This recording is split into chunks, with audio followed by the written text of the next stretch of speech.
All right, so folks, welcome to this interview. I'm really excited today, and this is Bob Tripathi, your host with Digital Sparx Marketing. And today we're going to be talking about a super fun topic, as you guys know, and that is employee advocacy within social media and beyond, actually. And since I know some things about it, I've dabbled with it, I've worked on few projects on it, but then I thought I'll invite someone who works on it day in, day out. And Casey, welcome. Casey, so glad we are able to do this. I know you're going to talk about everything about employee advocacy, so social media, things like that, but would you mind introducing yourself to the audience? Yeah, thank you very much, Bob. I've been very excited to be here and be on the Bobcast today. My name is Casey Hall, and I am a consultant for social media, corporate social media, and I specialize, as Bob indicated, in employee advocacy. So working with primarily larger global companies to help them empower their employees to help tell their brand story. So that is my business. I do, also social media strategy, executive social activation, and social selling. But I really feel like those things fit together really nicely in kind of a broader way of just empowering your people to humanize your brand. So that is, my current role. I was in-house at a large global corporation for about 10 years before that, and briefly an attorney before that, which I realized fairly quickly was not a career path that I was going to enjoy, and loving what I do now, and glad to be here. Thanks. I think you just increase your lifespan by not practicing being an attorney. So it's a good move, yeah. At least the quality. The quality too, right? And and that was at Thomson Reuters, right? At Thomson. Yes, yep, yeah. Correct, at Thomson Reuters. Yeah, yeah. So where do you see it? Like the whole social media, and then empowering your company, team members, your employees, and making them the advocates. Can you give us a 101 definition of what does that mean? Yeah, because I think people talk about employee advocacy in a number of different ways, and sometimes it's confused with people measuring employee engagement, which is a slightly different, it's a completely different thing usually. What I mean when I talk about employee advocacy and what the general sort of industry definition is giving your employees training and then messaging that they can share on their own personal social media channels. So what this does is gives them an opportunity to be subject matter experts, to gain some visibility, to build their professional networks. And I think that's really important. I mean, it does obviously help marketing and communications to have this reach and this authority that's gained through having your employees, who are ideally experts in their field, sharing your messages. But what I really like to focus on is how it's benefiting the employees, because I think if you focus on that professional development for employees, it's going to be a more successful program overall. So giving those employees the training and the tools that they need to help share your brand story, and also just talk about the cool work that they're doing. So I think that's the general definition that I follow. It's closely associated with social selling sometimes, or executive social media activation. I feel like those kind of things are all on a little bit of a spectrum, but employee advocacy is at the heart of it for me. Nice. So, I mean, I think the number one thing is, most of the times with social media, we look outwards, right? We build this community, we build this followers and, messaging. Right. But we work so hard doing that, but if we look inwards to our team, our people who basically should be our brand advocates. So you think the whole multiplication numbers, like if you have like 100 employees and the messages each person send, there's a lot of noise. You think companies are leveraging that enough, or you think companies are just getting started when it comes to employee advocacy?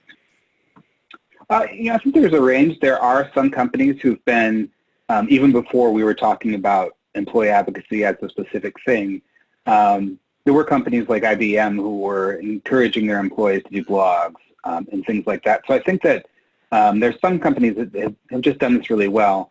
For most companies, though, in terms of having a official program that made it easy for employees, it's really been the last couple of years that they've gotten started.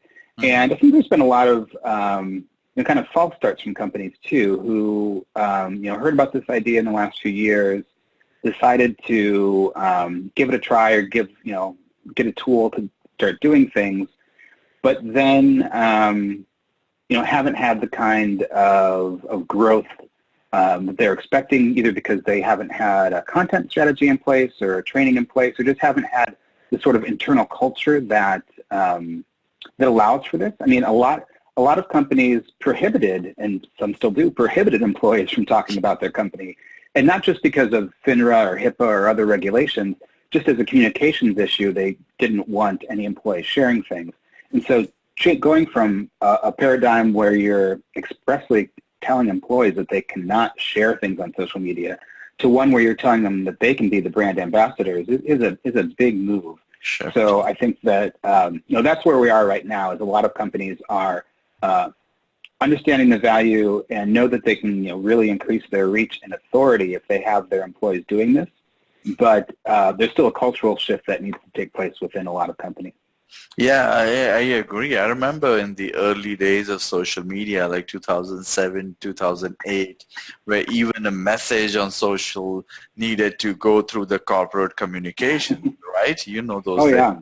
And, I think as a human race, as a race, we have progressed, and then social is part of everyday life. So that's why the evolution that you're talking about makes complete sense. But then how do you actually, because I think the biggest challenge usually is you come up with a program and then people have unrealistic expectations, right? And that's why they say, oh, the pilot didn't work. The reason is they might have unrealistic expectations. But I think the biggest impediment I have seen is getting the employee buy-in, right? Because that's what it is. Everyone is loaded with work. Doesn't matter, small company, big company. You're short on resources. So I guess the question is, how do you go about getting the employee buy-in into the program so then everyone does what they should be doing, is talking about the company? Right, and that's why I think it's really important to focus on how this is going to be beneficial to employees. And there's a couple of ways that this is done. I think a lot of companies use some sort of gamification or leaderboards to encourage employees. If you share things, or you're the most prolific sharer, you get your Starbucks gift card, or you get a Bose speaker, or whatever it might be. And I have to say that I personally do not like gamification. It's just one of those things that I don't know. I feel like if people are doing it just for the gift cards and things, you're not going to have a great and authentic result. That being said, I've looked at the data and I know that it's effective in bringing up the numbers. So I do help companies do that. But what I think is better is if you can position this in a way that it really will benefit employees, not just convincing them that it will benefit them, but really truly benefiting them. And the biggest way that it's going to be beneficial is helping their professional development. So, one of the things I often start with is not asking employees to join an employee advocacy program, but rather say putting out a voluntary workshop that they can attend to optimize their LinkedIn profile. Because I think a lot of people know that they probably should update their LinkedIn profile, that it's a good thing for them to do, but they just don't know quite what to do or don't have the time. So I usually recommend offering these LinkedIn profile optimization workshops, which are purely to benefit the employee's professional development. Sometimes companies are worried that if they have their employees improving their LinkedIn profiles, they might be on the way out. And I guess part of my response to that is that the only thing keeping your employees there is that they haven't updated their LinkedIn profile.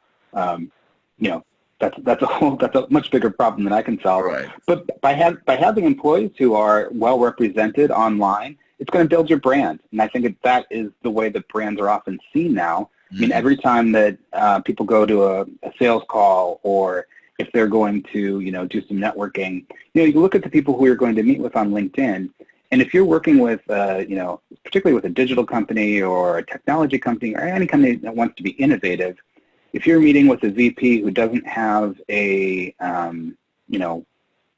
well filled out LinkedIn profile, Or it's no just not a picture. good look.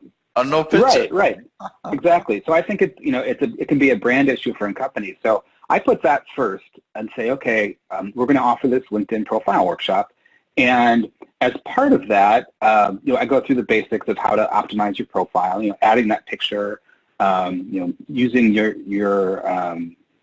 media tiles and other things that you can do to make that LinkedIn profile look really strong. And then I also talk about the fact that for people who maybe haven't used LinkedIn in a while, that it's more than just an online resume, and it has been for quite a while. It's also this place where people share articles and discussions happen. And a great thing to do is start sharing content about the work that you're doing, about what your company's doing, what's going on in the industry. And almost every time that I'm doing one of these workshops, if I start talking about how important it is to share industry knowledge and share your insights, someone will raise their hand and ask the question, I just don't know where to get that kind of content, and I don't have time to go find it. And that's where I introduce, the employee advocacy program, and explain that actually, we've set up a curated content stream specifically for people like you who are in, sales in, Singapore or whatever it might be. And we have this great content stream for you. You can go through and you choose the things that you want to share, and we'll make it as easy for you as possible, and it won't take much time. And that way they're seeing it as something that the company is giving them as almost like a benefit, rather than another thing that their boss is asking them to do on a Thursday morning when they'd rather be, doing some of their core jobs that they're. No, I love it. So basically what you're doing is you're doing the art of subtle selling, is don't even tell them, right? So Yeah. I love it. So I think the first number one thing is, of course, employee buy-in into anything, is to offer them a lunch and learn, a brown bag session, anything around as basic as how to optimize your LinkedIn profile, and then just pitch in, this is what we have too, if you're up for it, right? Yeah, certainly. And I think one of the things that I've seen be more successful, and one of the mistakes that I made, was trying to grow too quickly with the employee advocacy program. So, I had a goal. I wanted to get, when we first started doing this a few years ago, I wanted to get 1,000 people. Right? That was, where I started. We ended up with many more than that, but, when I was able to grow really quickly in the beginning, what I failed at was to have that really kind of high quality onboarding experience and the really specific content strategy. And so what I learned was that if you start with a small group who is motivated and is getting a high level of support, and make sure that that small group is really, really successful, then it's much easier to grow. You start doing kind of road shows or presentations on, hey, this group of people is, doing awesome. They're getting all this engagement. They've gotten, way more people looking at their LinkedIn profile. We've driven all kinds of traffic back to our demand generation site, whatever it might be. And then other people, whether they're in sales or marketing, start to see that, hey, there's this group that's getting this kind of special treatment, and they're getting this special kind of support for sharing things on LinkedIn, and on Twitter or wherever else it might be. I want to do that. Like, how do I get into this program? So almost making it, kind of an exclusive thing that, everybody who's in this is really good. And so maybe if you are also doing really well, we'll let you into the program. That is a nice way to build it, particularly with social selling, but also with employee advocacy, to have it be an aspirational thing that people can get into. All right. So the same way, it's internal marketing, right? Yeah. Yeah, absolutely. Absolutely. So basically then you get the initial early adopters and then make them the influencers of the program, and then let it spread, just like any influencer program, basically, right? Yeah. So instead of looking outwards, okay, great. This is good. So now once you've got this early group on, I think the thing is, what kind of content do you want them to share? You know, how does that go about? Which is the step number 2, I believe, right? Yeah, and I mean, my preference is to have the content be quite specific for the different groups. So I think sometimes companies will put together one stream of content that has, you know, all this high-level brand stories, which should be a part of it.